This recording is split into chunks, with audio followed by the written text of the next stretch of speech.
মানে নিজাববীয়াকৈ গছ ভাঙিব বুলি কৈ আছে। গছ কিয় ভাঙিব? কাগজ আছে নেকি আপোনালোকে তেখেতক সোধক, গছ কিয় ভাঙিব?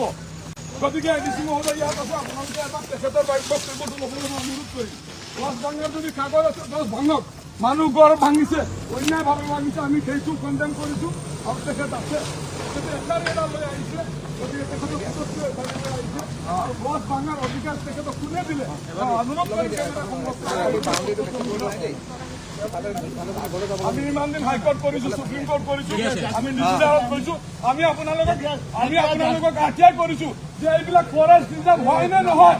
আপোনালোকে ফৰেষ্ট ৰিজাৰ্ভৰ কোনো উত্তৰ দিয়া নাই। আমাৰ আঠিয়াই কপি আছে, আপুনি চাব পাৰে।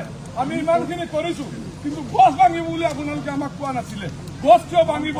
আমি আপোনাক সুৰক্ষাত আপোনাক এটা অনুৰোধ কৰিছোঁ, আপুনি গছ নাভাঙিব, কিন্তু আপুনি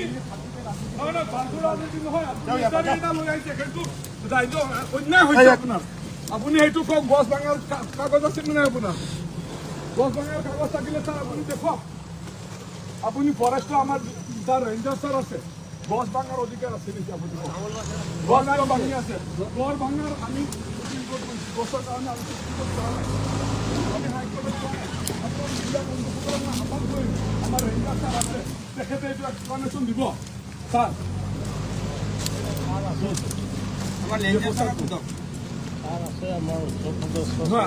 আপুনি বিং ৰেঞ্জাৰ, আমি মানুহৰ উৎসাহিতৰ কাৰণে আমি দেখিছোঁ। আমি কৰিবলৈ কেনেকৈ হ'ব?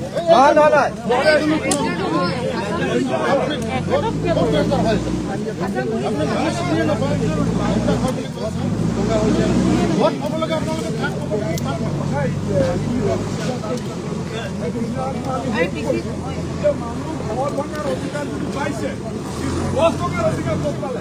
গছবিলাক ধ্বংস কৰি আছে।